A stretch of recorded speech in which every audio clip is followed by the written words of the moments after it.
आणि साहेब आपण घोषणा केलेली आहे की हा रस्ता मी करतो तेवढा गहिनीनाथ गडापासून अरण ते पंढरपूर हा रस्ता तेवढा करावा एवढीच विनम्र विनंती करतो। आणि या ठिकाणी आमच्या सुरेश भाऊंनी काही एका रस्त्याची मागणी केली आहे, ती पण सुरेश भाऊ आपण निश्चितपणे पूर्ण करू हे आपल्याला या निमित्ताने सांगतो। आपण बघा 800, 900, 1000 वर्ष इतकी आक्रमण झाली, पण या कुठल्याही आक्रमणामध्ये आमचा वारकरी संप्रदाय कधी थांबला नाही। की आम्ही जरी मुख्यमंत्री किंवा मंत्री म्हणून आलो असलो तरी देखील आम्ही कोणी पदामुळे या ठिकाणी आलेलो नाही, तर गडाचे भक्त म्हणून, गडाचे या ठिकाणी अनुयायी म्हणून या ठिकाणी आलो।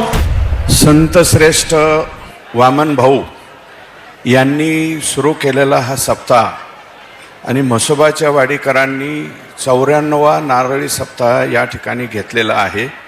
त्या सप्ताहानिमित्त या ठिकाणी उपस्थित असलेले आपल्या राज्याचे सन्माननीय मुख्यमंत्री आदरणीय देवेंद्रजी फडणवीस साहेब, आपल्या राज्याच्या पर्यावरण व पशुसंवर्धन मंत्री माननीय पंकजाताई मुंडे, या ठिकाणी उपस्थित असलेले माजी मंत्री आणि आमदार धनंजयजी मुंडे साहेब, तसेच या ठिकाणी उपस्थित असलेले माजी आमदार भीमरावजी धोंडे साहेब, माजी आमदार साहेबरावजी दरेकर नाना, माजी आमदार बाळासाहेबजी आजबे, आमचे शेजारचे आदरणीय ढाकणे साहेब, आणि या ठिकाणी साहेब वामन भाऊंचं नाव घ्यायला आणि कुठल्याही मंदिरामध्ये गेल्याच्या नंतर कोणाच्याही डोळ्यात डोळा घालून बघता येतं, पण वामन भाऊंच्या डोळ्यात डोळा घालून बघणारा अजून जन्मलेला आहे, जन्मू शकत नाही। एवढं मोठं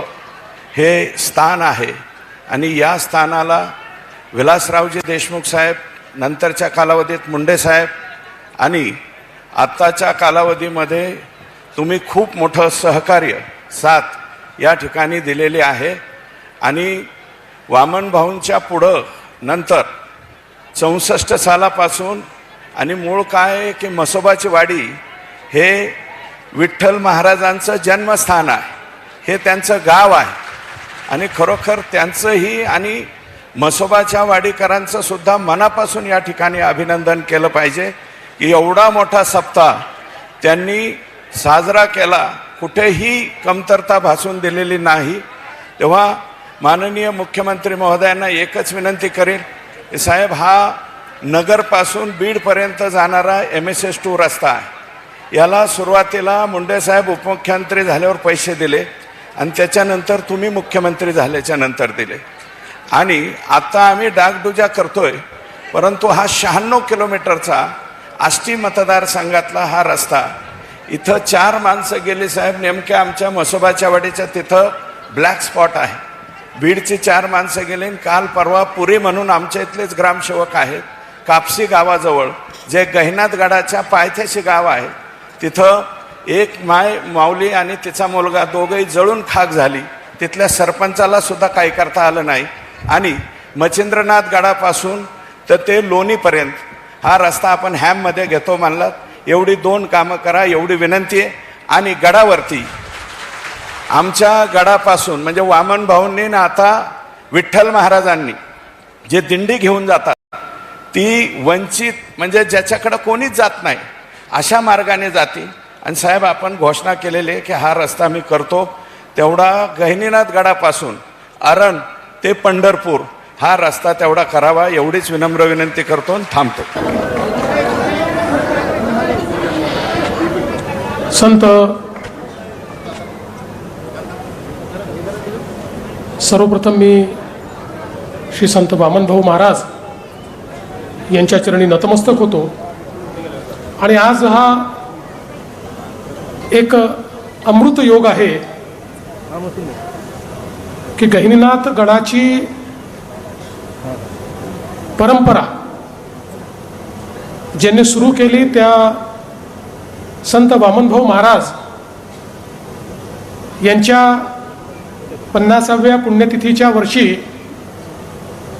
94वा नारळी सप्ताह हा तीच परंपरा अतिशय समर्थपणे चालवणारे हरिभक्त परायण विठ्ठल महाराज यांच्या जन्मगावी म्हसोबाची वाडी या ठिकाणी होतोय आणि या अमृत योगात आपण सगळे या ठिकाणी उपस्थित आहोत। ही खरोखर एक प्रकारे आपल्या सगळ्यांना श्री संत वामन भाऊंचाच हा आशीर्वाद आहे असं मी या ठिकाणी म्हणतो। आज या सप्ताहाच्या निमित्ताने मंचावर उपस्थित असलेल्या राज्याच्या पर्यावरण मंत्री सौ पंकजाताई मुंडे, सोबतच उपस्थित असलेले आमदार माजी मंत्री धनंजय मुंडेजी, आमदार सुरेश धसजी,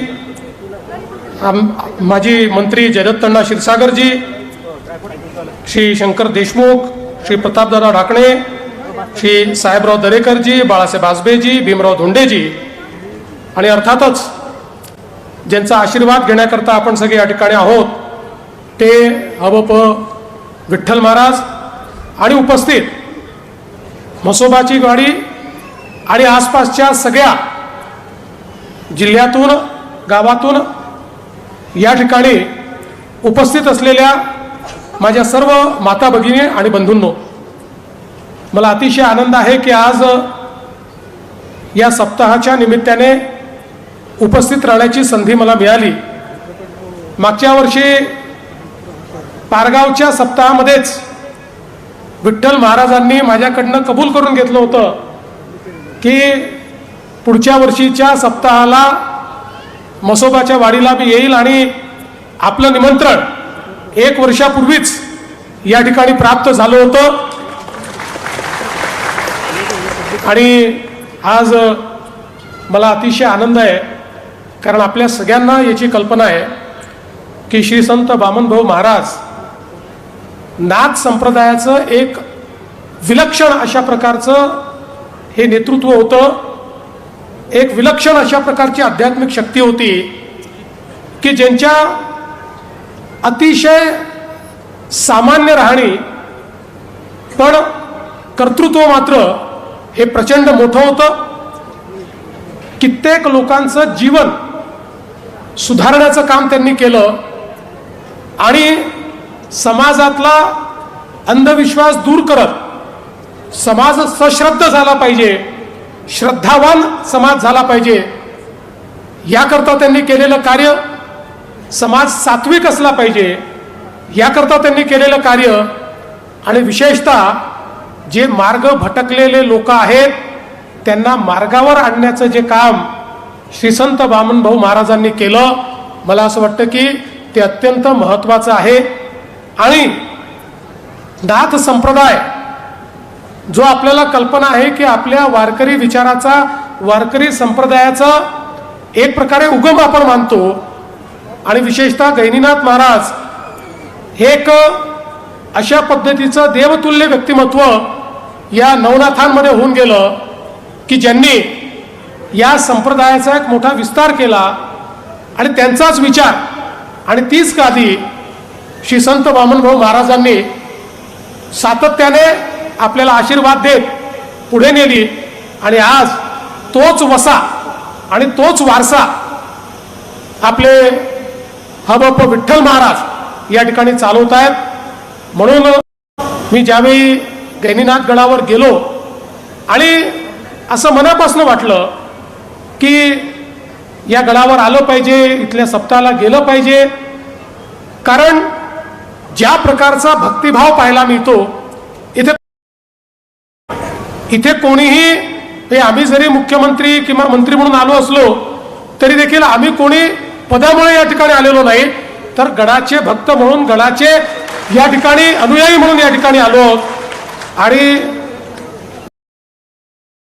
जे प्रेम मुख्यमंत्र्याला देतात तेच गडातल्या साध्या अनुयायाला देखील देतात, त्यामुळे हा गड महत्वाचा आहे। इथे कोणी मोठं नाहीये, कोणी लहान नाहीये, सगळे हे एका विचाराने प्रेरित होऊन एका आध्यात्मिक शक्तीचं अनुष्ठान मांडणारे अशा सगळ्या प्रकारचे भाविक आहेत। आपण बघा 94वा सप्ताह आपण साजरा करतोय आणि मी ज्यावेळेस यादी बघितली 2039 सालापर्यंतचे सप्ताह बुक झालेले आहेत।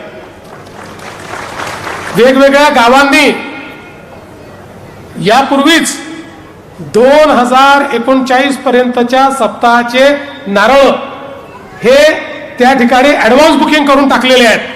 हे असं जगात कुठेच तुम्हाला पाहायला मिळणार नाही की इतके वर्षापूर्वी गावं, आमच्या गावामध्ये हा सप्ताह घ्या. म्हणजे आता म्हसोबाची वाडी हे छोटंसं गाव आहे, पण एवढ्या छोट्याशा गावाने इतका मोठा सप्ताह घ्यायचा, सगळ्या व्यवस्था करायच्या, सर्व लोकांना निमंत्रित करायचं, त्यांचा पाहुणचार प्रसाद सगळ्या गोष्टी करायच्या. ही जी शक्ती आहे हीच खऱ्या अर्थानं समाजाला एकरूप ठेवणारी शक्ती आहे, समाजाला बळ देणारी शक्ती आहे.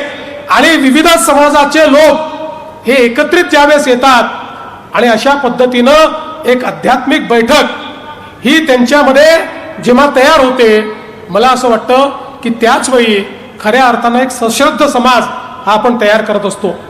विशेषतः मी मागेही उल्लेख केला की भाविकांची जी शिस्त आहे ती इतकी महत्वाची आहे.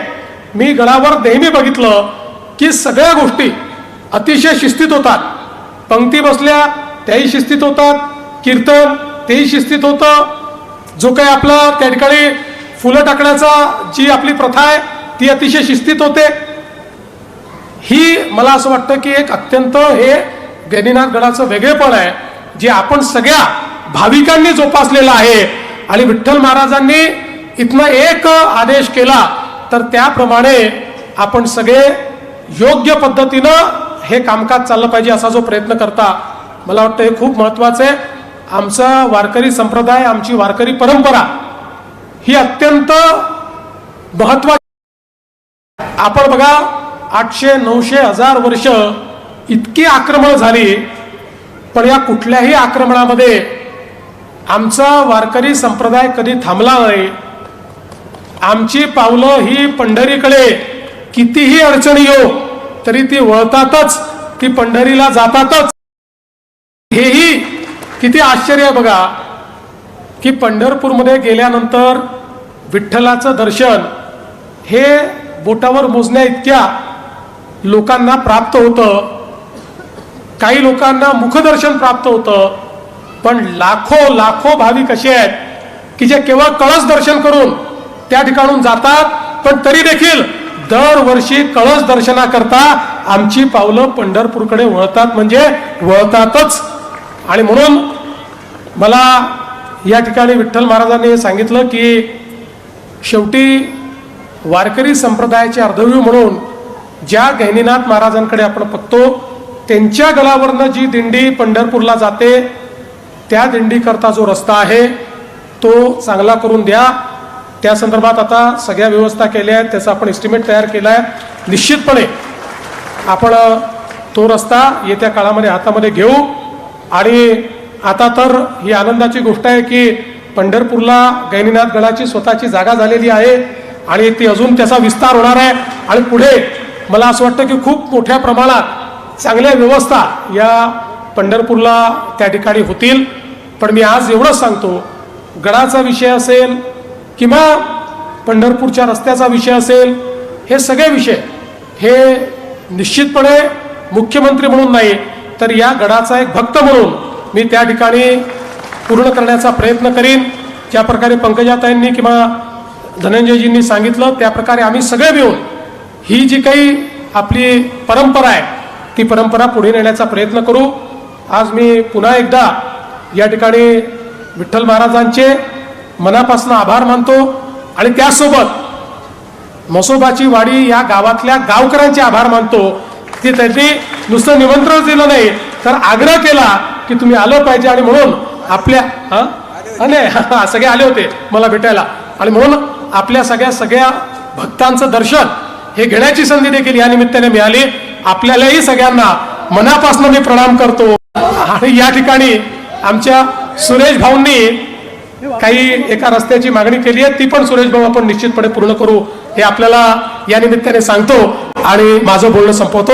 धन्यवाद. या ठिकाणी वामन भाऊ महाराजांना नतमस्तक होतो. मोबाईलवर कर ना, ते मोबाईलवर कर ना.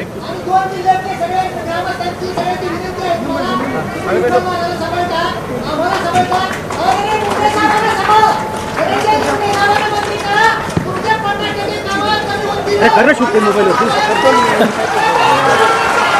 चला सगळ्यांना खूप खूप धन्यवाद. बीडच्या आष्टी तालुक्यातील म्हसोबाची वाडी येथे श्री क्षेत्र गहनीनाथ गडाच्या 94व्या नारळी सप्ताहाची सांगता होत आहे. या सप्ताहासाठी मुख्यमंत्री देवेंद्र फडणवीस यांनी उपस्थिती लावली आहे. तर या धार्मिक व्यासपीठावर मुंडे धस एकत्र आले आहेत. आष्टी मतदारसंघाचे आमदार सुरेश धस यांच्या मतदारसंघात या नारळी सप्ताहाची सांगता होत आहे. विधानसभा निवडणुकीनंतर मंत्री पंकजा मुंडे आणि सुरेश धस यांच्यातील छुपा संघर्ष पाहायला मिळाला होता. तर दुसरीकडे कृषी घोटाळ्याच्या आरोपावरून सुरेश धस यांनी धनंजय मुंडेंना घेरलं होतं.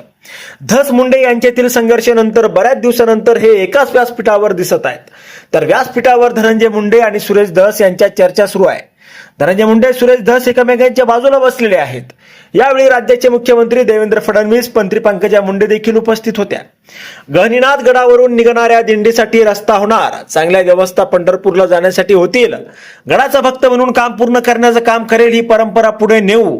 सुरेश धस यांनी रस्त्यासंदर्भात मागणी केली ती पूर्ण करण्याचा प्रयत्न करू असं शेवटी फडणवीसांनी म्हटलंय. आणि भाषण संपवल्यानंतर जमलेल्या भाविकांमधून आवाज आला, 2 जिल्ह्यातील नागरिकांची विनंती आहे तुम्हाला की धनंजय मुंडे यांना पुन्हा मंत्री करा.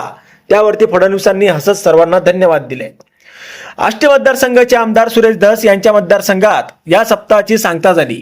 विधानसभा निवडणुकीनंतर मंत्री पंकजा मुंडे आणि सुरेश धस यांच्यातील सुप्त संघर्ष अनेकदा समोर आला होता. तसेच कृषी घोटाळ्याच्या आरोपावरूनही सुरेश धस यांनी धनंजय मुंडे यांनाही धारेवर धरलं होतं. अशा तीव्र राजकीय संघर्षानंतर बऱ्याच दिवसांनी धनंजय मुंडे आणि सुरेश धस हे नेते एकाच व्यासपीठावर आहे. तेही एकमेकांच्या शेजारी बसलेले आहेत. या दोघांमध्ये बराच वेळ सुरू असलेल्या चर्चेने अनेकांच्या भुया उंचावल्या आहेत. या धार्मिक सोहळ्यासाठी बीड जिल्ह्यातील राज्यभरातून लाखो भाविक उपस्थित होते. या सप्ताहाच्या सांगता समारंभात धनंजय मुंडे यांना मंत्री करा अशी मागणी उपस्थित भाविकांमधून मोठ्या प्रमाणावर करण्यात आली. मुख्यमंत्री देवेंद्र फडणवीस यांच्या उपस्थितीतच ही मागणी झाल्याचं पाहायला आणि चर्चा रंगली आहे. जिल्ह्याच्या विकासासाठी मुंडेंची मंत्रिमंडळातील उपस्थिती आवश्यक असल्याची भावना यावेळी समर्थकांनी व्यक्त केली आहे. या आध्यात्मिक व्यासपीठावर केवळ मुंडे धस हेच नव्हे तर राज्याचे मुख्यमंत्री देवेंद्र फडणवीस आणि मंत्री पंकजा मुंडे यांची प्रमुख उपस्थिती होती. गहनीनाथ गडाचा वारसा आणि नारळी सप्ताहाचे महत्व सांगताना मुख्यमंत्र्यांनी जिल्ह्याच्या विकासावर भाष्य केलंय. गडाचे महंत आणि भाविकांच्या उपस्थितीत झालेला हा सोहळा राजकीय दृष्ट्याही अत्यंत फलदायी ठरणार असल्याचं आता बोललं जात आहे. यावर तुम्हाला काय वाटतं? तुमचं मत कमेंट बॉक्समध्ये लिहायला अजिबात विसरू नका. व्हिडिओ आवडला असेल तर जास्तीत जास्त शेअर करा. आणि आतापर्यंत मराठी जनता आपण आपल्या या चॅनलला सबस्क्राईब जर केलेलं नसेल तर चॅनलला सबस्क्राईब करा.